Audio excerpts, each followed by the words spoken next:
안녕하십니까, 묵조교입니다. 우리는 지금 9급 공무원 물리를 함께 풀고 있죠. 지난 시간에 이어서 이번 시간에도 2024년 6월 29일 해양경찰청에 출제된 물리 문제를 함께 풀어보는 시간을 갖도록 하겠습니다.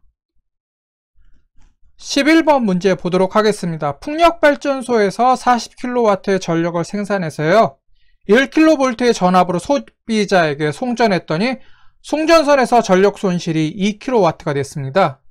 같은 전력을 전압 2kV로 송전한다면 송전선에서의 전력 손실과 가장 비슷한 값을 고르는 문제가 되겠습니다.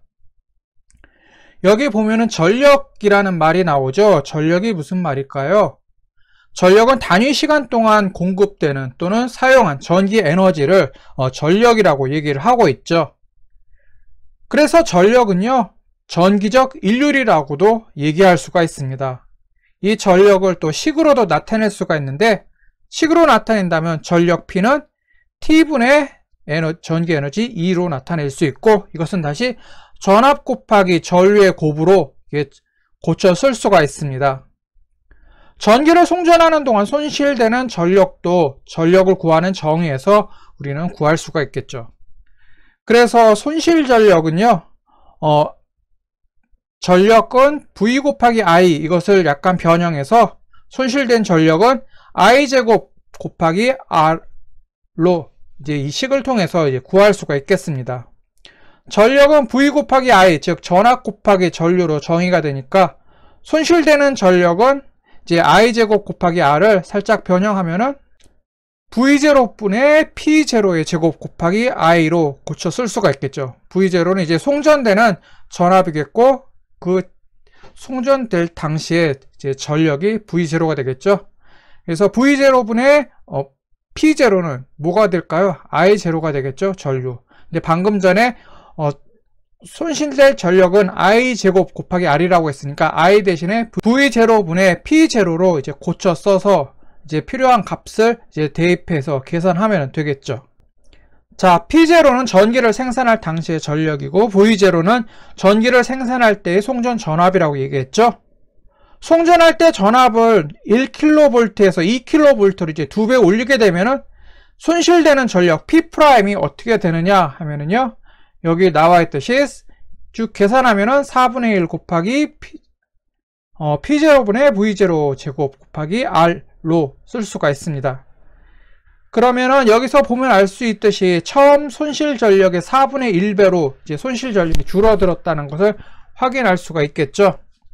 자, 송전 전압이 1kV였을 때 손실 전력이 2kW였으니까 송전 전압이 2kV로 높아졌을 때 손실되는 전력은 이렇게 계산을 통해서 우리는 0.5kW라는 값을 이제 계산으로 구할 수가 있겠죠. 그래서 1kV였을 때 손실된 전력보다 4분의 1배로 줄어들었다는 것을 우리는 확인할 수가 있습니다. 그러면은 이 문제의 답은 어떻게 될까요? 0.5kW라고 적어놓은 2번이 답이 되겠죠. 고등학교 물리 과정에서요, 이제 전력에 대한 내용은 이제 고교물리 2에서 전력 구하는 공식이 이제 간단히 언급되어 있습니다. 이제 자세하게 나와 있지는 않더라고요. 그리고 전력과 전력 손실에 대한 내용은 조금 구체적으로 나와 있는 게 지난 2011년에서 2016년 동안 사용했던 이제 물리 교과서 1, 그때 고교물리 1에서 이 내용이 이제 언급되고 있습니다. 그러니까 지금 고등학생들이 사용하고 있는 교과서에서는 이 내용이 이제 자세하게 나오지 않고 간단하게 물리 2에서만 언급되고 있는데, 지금 이제 우리 풀고 있는 문제가 2024년 6월 달에 출제된 문제잖아요. 그러니까 작년 6월에 나온 문제예요. 하지만 시험 문제를 어디서 이제 가지고 왔느냐 하면은 2017년 이전에 나왔던, 즉 2016년까지 사용했던 교과서에 있는 내용을 바탕으로 문제가 출제되고 있다라는 것을 우리는 염두에 둘 필요가 있겠죠. 그래서 이제 수능 시험 볼 때 물리 2를 선택하는 경우가 별로 없어가지고 이제 상대적으로 물리 2에 관심을 기울이지 못하고 소홀히 하는 경우가 있는데요. 그래서 이제 최근에 이제 고등학교를 졸업한 경우에는 이 문제가 조금 까다롭게 다가올 수가 있겠죠. 자, 다음 문제 보도록 하겠습니다. 그림과 같이 PN 접합 다이오드 A와 B가 있고요. 또 전구 A와 B를 가지고서 이제 회로를 이제 그림과 같이 구성을 했습니다. 이에 대한 설명으로 이제 가장 옳은 것을 구하는 문제인데요. 단 인가전압의 크기는 항복전압보다 작다라고 되어 있습니다. 그래서 1번에는 다이오드 B에는 순방향 전압이 걸린다라고 했고요. 2번에서는 전구 B는 불이 들어오고 전구 A는 불이 들어오지 않는다라고 했고요. 3번에서는 다이오드 A에는 양공이 왼쪽으로 전기력을 받아 PN 접합면에서 멀어진다라고 설명을 했습니다. 4번에서는 전원의 극을 바꾸면 전구 A, B 모두 불이 들어오지 않는다라고 했는데 어떤 게 옳은 설명인지 하나씩 따져보도록 하겠습니다. 자, 먼저 복습하는 차원에서 다이오드가 뭔지 살펴보면요. 다이오드라는 말 많이 들어보셨죠? 두 개의 단자를 갖고 있는 전자 부품이 다이오드인데 이제 반도체를 붙여놔서 P형 반도체와 N형 반도체를 붙여놔서 만든 소자가 다이오드죠. 또 한쪽 방향으로만 전류가 흐르게 하는 것을 우리는 정류작용이라고 한다라는 거. 비단 물리시간뿐 아니라 이제 기술시간에도 이 다이오드와 또 정류작용이란 무엇인가에 대해서 이제 공부를 하셨을 겁니다. 그리고 다이오드는 이제 P형 반도체와 N형 반도체를 결합해서 만든 반도체 소자이기 때문에 PN 접합 다이오드라고 얘기를 하고 있죠. 문제에 있는 다이오드 그림을 보면은 모두 PN 접합 다이오드가 되겠습니다. 여기 보면은 여기도 나와 있죠. P형 반도체와 N형 반도체를 이제 붙여놓은 PN 접합 다이오드가 되겠죠. 제가 P형 반도체와 N형 반도체를 이렇게 언급을 했는데 먼저 P형 반도체가 무엇인가라는 것을 살펴보면은요. P형 반도체 같은 경우는 반도체에 이제 13족 원소를 불순물로 첨가한 반도체가 됩니다. 반도체에는 진성 반도체와 또 거기다 불순물을 섞은 불순물 반도체가 있는데 P형 반도체와 N형 반도체는 이제 순수한 반도체에다 불순물을 섞어 놓은 반도체가 되겠죠. 그 가운데서 P형 반도체는 진성 반도체, 보통 실리콘을 사용하고 있죠. 여기에다가 13족 원소를 불순물로 첨가를 했습니다. 이 13족 원소를 불순물로 첨가하면 어떤 특징을 갖고 있느냐 하면 이제 양공이 존재를 해서 이 양공이 전하를 이동시키게 되죠. 그에 비해서 N형 반도체 같은 경우는 이제 진성 반도체에다가 15족 원소를 불순물로 첨가를 해서 만든 이제 반도체가 되겠습니다. 물론 불순물 반도체가 되겠죠. 15족 원소를 불순물로 첨가하게 되면 어떤 현상이 벌어지느냐 하냐면 N형 반도체에서는 과행전자가 생겨서 이 과행전자가 이제 전하를 나르는 역할을 하게 되죠. 그래서 P형 반도체 같은 경우는 양공이 존재해서 양공이 전하를 이동시키고 N형 반도체에서는 과행전자가 있어서 이 과행전자가 전하를 이동시키게 하고 있습니다. 자, 반도체에서 이제 PN 접합 다이오드 같은 경우는 우리가 신경 써야 될 게 이 다이오드가 순방향으로 연결되어 있느냐 아니면 역방향으로 연결되어 있느냐 이것을 이제 관심 있게 봐야 되는데요. 먼저 PM 접합 다이오드의 순방향 연결이 어떤 것인지 보면은 순방향이라고 했으니까 물론 플러스 마이너스 여기 흐름에 맞춰서 연결을 한 게 되겠죠. 어떻게 하면은 그렇게 부드럽게 전류가 흐를 수 있도록 연결했느냐. P형 반도체를 이제 전원의 플러스 극에 그리고 N형 반도체는 전원의 마이너스 극에 연결시켜 놓으면 이게 순방향 연결이 돼서 전류가 흐르게 됩니다. 그래서 이렇게 이제 P형 반도체를 플러스 극, N형 반도체를 마이너스 극에 연결한 방식을 이제 순방향 연결이라고 하고 반대로 이제 P형 반도체를 마이너스 극에 그 다음에 N형 반도체를 플러스 극에 연결한 그런 연결 방식을 역방향 연결이라고 합니다. 그럼 이제 보기를 하나씩 살펴보면은요. 1번 보면은 다이오드 B에는 순방향 전압이 걸린다라고 되어 있는데요. 여기 그림을 보면은 다이오드 B의 N형 반도체는 전원의 플러스 극과 연결되어 있죠. 여기 회로 보면은 이제 건전지의 플러스 극에서 나온 전류가 다이오드 A를 지나서 그다음에 전구 A와 다이오드 B로 나눠져서 가는데 다이오드 B에서는 N형 반도체가 이제 플러스과 연결되어 있는 것을 눈으로 볼 수가 있습니다. 자, 다이오드 B는 역방향으로 연결이 되어 있으니까 전류가 흐를까요? 안 흐를까요? 흐르지 않겠죠. 역방향으로 연결되어 있으니까요. 다이오드 B에서 전류가 흐르지 않으니까 당연히 그 옆에 있는 전구 B에도 전류가 흐르지 않을 것이고요. 그러면 전류가 흐르지 않으니까 전구 B에는 불이 들어오지 않을 겁니다. 다이오드 A 같은 경우는 이제 순방향으로 연결되어 있죠. P형 반도체가 전원의 플러스 극에 연결되어 있고 N형 반도체는 전원의 마이너스 극에 연결되어 있어서 이제 전류가 흐르게 되겠죠. 그리고 이것을 우리는 순방향 연결이라고 하고요. 다이오드 A를 통과한 전류는 역방향으로 연결된 다이오드 B와 전구 B는 이제 통과하지 못하지만 전구 A 쪽으로는 전류가 흐를 수가 있겠죠. 그러면 전구 A는 불이 들어오게 됩니다.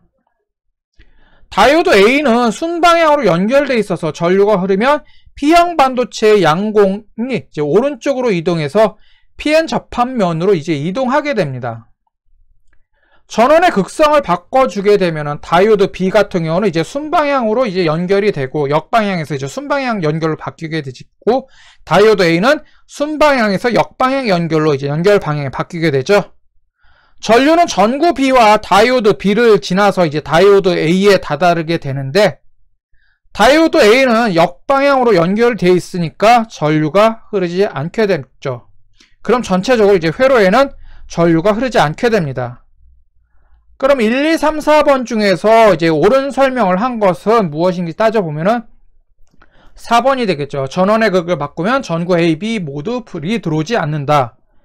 이게 이제 옳은 설명을 한 게 되겠습니다.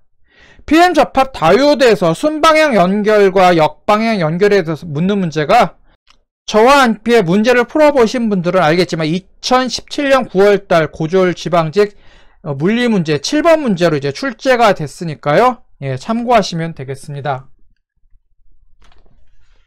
자, 13번 문제 보도록 하겠습니다. 그림과 같이 저항 R과 이 R은 꼬마 전구를 각각 연결해서 전기 회로를 구성했고요. 이 회로에 V의 전압을 이제 흘려줬습니다. 다음 보기의 설명 중 옳은 것을 모두 고르는 문제인데요. 보기에서는 어떤 설명이 나와 있는지 보면은 이제 기억본에서는 전구 A, B, CD에 흐르는 전류의 세기는 모두 같다라고 했고요. 니은번에서는 전구 A와 C의 밝기는 같다. 디귿번에서는 전구 A에 걸리는 전압이 전구 B에 걸리는 전압보다 크다라고 했는데 이제 어떤 게 옳은 설명을 한 게 보기가 되겠는지 하나씩 따져보도록 하겠습니다. 여러분들 저항 연결하는 거, 직렬 연결, 병렬 연결하는 거 이제 비단 물리 시간뿐만이 아니라 이제 중학교 이제 기술 시간에서도 이제 배웠을 겁니다. 그래서 저항을 직렬로 연결하면 회로에 흐르는 전류의 크기는 같죠. 그래서 직렬 연결 같은 경우에 전류의 흐름을 보면은 전류 I는 I1과 같고 I2와 같고 I3과 같게 됩니다.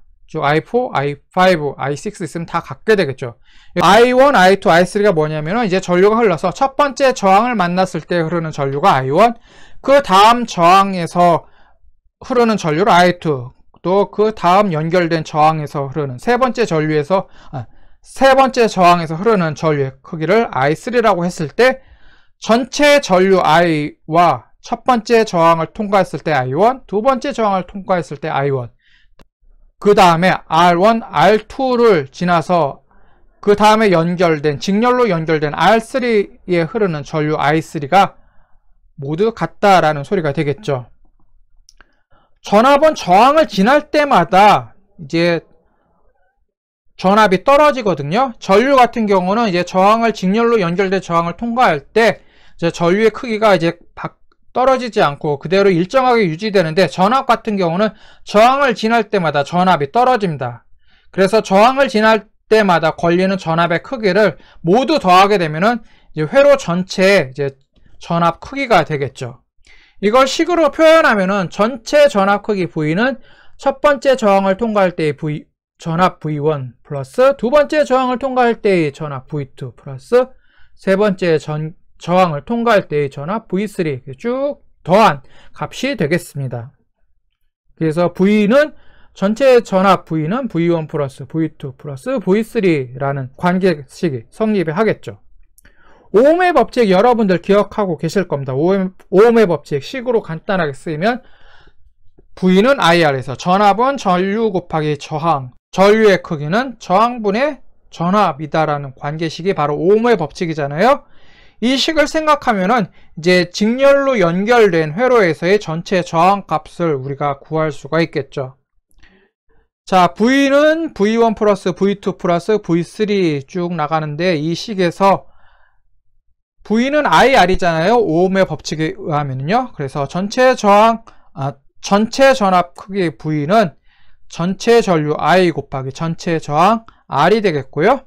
이것은 다시 I1 곱하기 R1 플러스 I2 곱하기 R2 플러스 I3 곱하기 R3 쭉 더한 값이 되겠죠. 근데 여기 저항의 직렬 연결해서 회로에 흐르는 전류의 크기는 일정하다라고 했으니까 I1, I2, I3는 모두 그냥 전체 전류 크기 I로 바꿔 쓸 수가 있게 되겠고요. 그러면은 여기서 IR은 I 곱하기 R1 플러스 I 곱하기 R2 이렇게 쭉 나가니까 좌변 우변의 I를 약분하면은 전체 저항 R은 R1 플러스 R2 플러스 R3라는 관계식을 우리가 구할 수가 있죠. 그 다음에 저항이 병렬로 연결된 회로, 즉 병렬로 연결된 회로에서 이제 저항에 걸리는 전압을 보면은요, 병렬로 이제 저항을 연결했을 때는 전압의 크기는 다 각각의 저항에 걸리는 전압 크기는 같습니다. 하지만 전류는 이제 전체 전류가 각각의 이제 저항으로 쭉 나눠져서 들어가니까 병렬 연결 같은 경우에는요, 병렬 연결 같은 경우는 전류는 전체 전류가 이제 각각의 저항에 이제 나눠져 들어가게 되니까 어떤 관계식이 이제 성립하느냐 하면은요, 저항을 병렬로 연결했을 때 전압의 크기는 각각의 저항에 걸리는 전압과 크기가 같습니다. 그래서 전체 전압 V는 각각의 이제 저항에 걸리는 전압의 크기 V1, V2, V3가 서로 다 같게 되고요. 전류 같은 경우는 이제 전체 전류가 이제 저항이 병렬로 연결됐을 때는 분기점에서 각각 이제 나눠지게 됩니다. 그래서 전체 전류의 크기 I는 분기점에서 나누어진 전류 I1 플러스 I2 플러스 I3 쭉 나가게 되는데, 이런 I는 전체 전류 I는 이제 각 분기점에서 이제 나누어진 전류의 크기 I1 플러스 I2 플러스 I3, 이것을 합한 값이 됩니다. 그래서 여기에 나와 있는 것처럼 저항을 병렬로 연결했을 때 전체 전압 V는 V1과 같고 또 V2와 같지만, 전류 같은 경우는 이제 분기점에서 이 전류가 나눠지기 때문에 전체 전류의 크기 I는 I1 플러스 I2, 이렇게 이런 관계식이 성립을 하죠. 또 여기서도 우리가 오음의 법칙 V는 IR 이것을 생각해서, 근데 V는 IR 이걸 살짝 변형시켜주면 I는 R분의 V가 되죠. 즉 V는 IR에서 이제 I는 R분의 V가 되니까 전체 전류의 크기는 I인데 이것은 전체 저항의 크기 R분의 전체 전압의 크기 V로 쓸 수가 있겠죠. 그래서 I는 R분의 V가 되겠고요. 이것은 각각의 분기점에서의 이제 전류는 각각의 분기점에서 나눠지니까 첫 번째 분기점, 첫 번째, 두 번째, 세 번째 저항으로 이제 전류가 나눠지니까 R분의 V는 R1분의 V1 플러스 R2분의 V2 이렇게 쭉 쓸 수가 있겠죠. 그럼 여기서도 우리는 이제 전체 전압의 크기는 각각에 걸리는 전압의 크기가 서로 같으니까 V1, V2, V3는 그냥 V로 우리가 바꿔 쓸 수가 있고요. 그렇게 바꿔 쓰게 되면 좌변의 V와 우변의 V가 서로 약분이 되니까 남는 거는 뭐예요? R분의 1은 R1분의 1 플러스 R2분의 2 플러스 R3분의 1, 이런 관계식을 우리가 얻을 수가 있죠. 문제에서는 회로가 직렬과 병렬이 이제 섞여 있잖아요. 그래서 우리는 이걸로 잘 분석을 해야 되겠는데, 일단 이제 건전지에서 나온 전류가 이제 B와 D에서 이제 갈라지게 되겠죠. 그리고 B와 A 구간, 그리고 D와 C 구간에서는 이제 전류가 직렬로 연결된 회로를 이제 전류가 통과하게 되겠고요.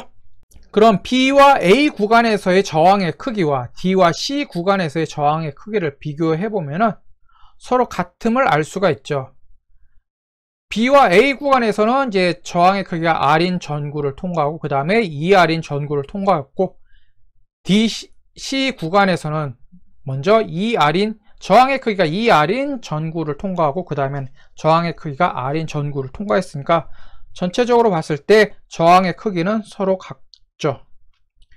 그러면 B와 D에서 나눠지는 전류의 세기는 이제 서로 같음을, 이제 똑같이 전류가 똑같이 나눠졌음을 우리가 추측할 수가 있습니다. 그 다음에 전구 A와 전구 C의 저항은 각기 다르죠. A와 C, 하나는 2R이고 하나는 R이잖아요. 근데 A의 저항이 C의 저항보다 2배 크니까 밝기 역시 2배 밝겠죠. 이제 백열 전구 같은 경우는 저항이 크면 클수록 밝기가 밝아요. 요즘 백열 전구 안 써서 잘 모르시는 분들 계실지 모르겠는데, 저항이 크면 클수록 전류가 잘 흐르지 않으니까 억지로 전류가 흐르게 하려면 이제 발열량이 많아지게 되고, 발열량이 많아질수록 더 밝죠. 그래서 전구 A는 전구 C보다 2배 밝다라는 것을 짐작해 볼 수가 있습니다. 저항을 직렬로 연결하면 각 저항을 통과할 때마다 이제 전압이 떨어지는 전압 강화가 일어나겠죠. 직렬로 연결했을 때는요.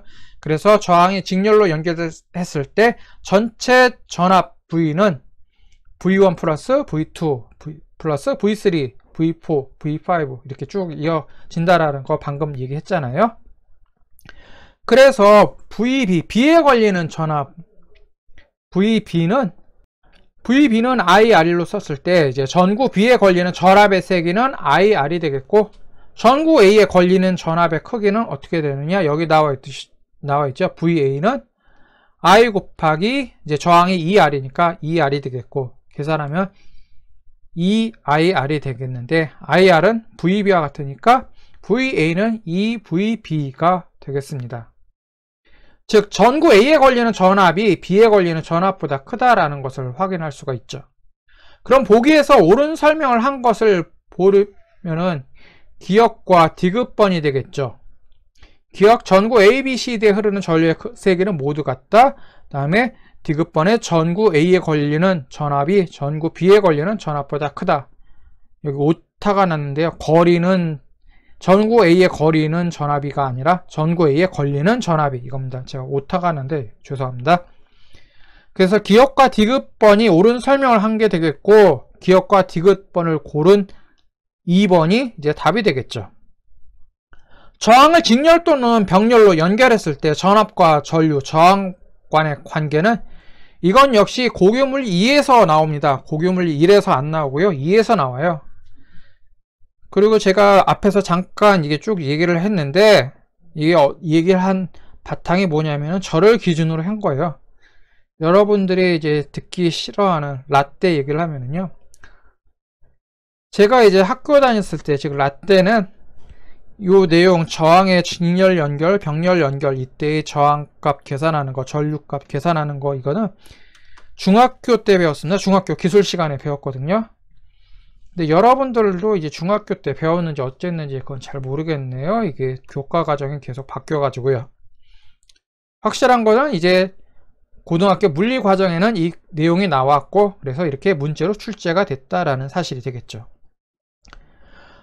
이게 나처럼 중학교 때 배웠건 아니면은 여러분들처럼 지금 고등학교 물리 시간에 배웠든 간에 직렬과 병렬로 이제 저항을 연결했을 때 전압과 전류, 저항의 크기를 구하는 식 여기 나와 있죠. 이거 헷갈리기 쉬우니까 잘 기억하시기 바라겠습니다. 그래서 이게 문제를 풀 때 잘 알고 있는 문제이면서도 잠깐 이제 착각해서 헷갈려 가지고 전혀 엉뚱한 답을 낼 수가 있거든요. 앞에서 이제 입사각과 이제 굴절각 얘기를 했잖아요. 이제 굴절률 계산 그거 문제 풀 때요.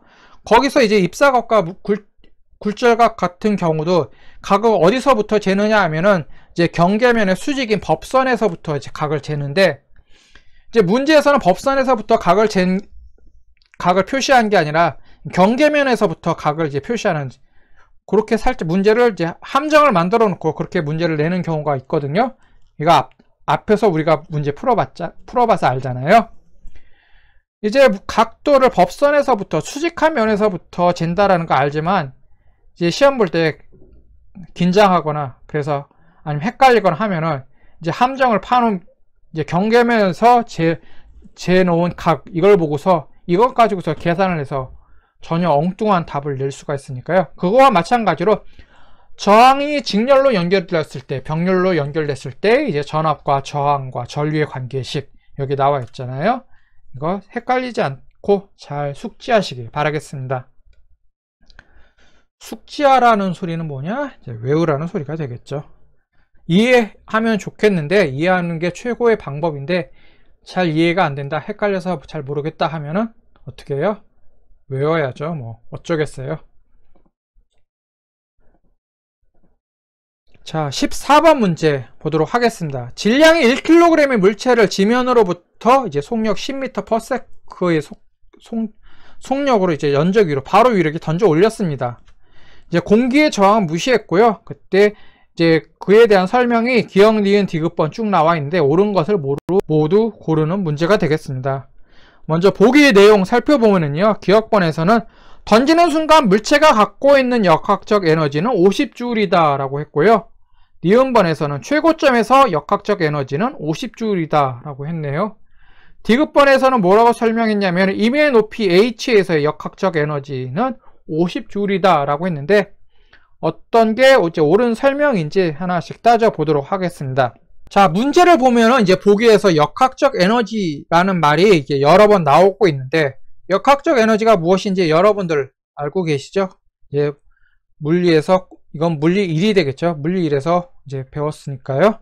그럼 역학적 에너지가 무엇인지 이제 복습하는 차원에서 한번 살펴보면은요, 운동 에너지와 포텐셜 에너지의 합을 우리는 역학적 에너지라고 하죠. 그리고 역학적 에너지에 대해서 공부하면서 따라서 배우는 게 이제 역학적 에너지는 보존된다라는 소리가 되겠는데, 역학적 에너지의 보존이 뭐냐면은 이제 개념적으로는 알고 있죠. 근데 그것을 이제 말로 설명하자면은요, 처음에 역학적 에너지하고 나중에 역학적 에너지는 일정하다라는 게 바로 역학적 에너지 보존이 되겠습니다. 예를 들어서 지면에서 연직 상방으로 공을 던져 올렸습니다. 여기 그림에도 나와 있죠. 이렇게 공을 던져 올렸을 때 공을 던지는 순간에 운동 에너지와 포텐셜 에너지 합하고, 이제 공이 이제 최고 높이 올라갔을 때 운동 에너지와 포텐셜 에너지의 합, 즉 역학적 에너지의 크기가 같다라는 소리가 역학적 에너지 보존이 되겠는데, 일단 공을 던져 올리는 순간에서는 운동 에너지 값이 있을 거고, 운동 에너지 값이 있으니까 이제 공이 움직이겠죠. 그리고 포텐셜 에너지는 여기가 기준선이 되고, 이제 기준선 여기를 이제 높이를 0으로 했을 때는 이 포텐셜 에너지의 크기는 0이 될 겁니다. 당연한 소리가 되겠죠. 그리고 공이 최대 높이로 다다랐을 때, 최고 높이까지 갔을 때는 이때 역학적 에너지 크기를 보면은, 즉 최고점에서의 운동 에너지와 포텐셜 에너지 합을 보면은 여기서는 운동 에너지의 크기는 0이 되겠죠. 이제 공이 최고 높이까지 올라갔을 때는. 그러니까 운동 에너지가 0이니까 더 이상 안 올라가고 밑으로 떨어지겠죠. 그래서 운동 에너지의 크기는 0이고 포텐셜 에너지의 크기는 이제 최대값이 될 겁니다.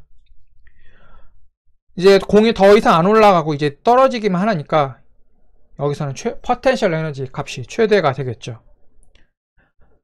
공이 지면에 있을 때나 최고 높이에 있을 때나 이제 운동 에너지 값은 이제 최대이거나 0이거나 하고, 이제 포텐셜 에너지는 0이거나 최대이거나 하지만 역학적 에너지 크기는 서로 같죠. 공이 지면에 있을 때나 최고 높이에 있을 때나. 왜냐하면 역학적 에너지는 운동 에너지와 포텐셜 에너지의 합이 되니까요.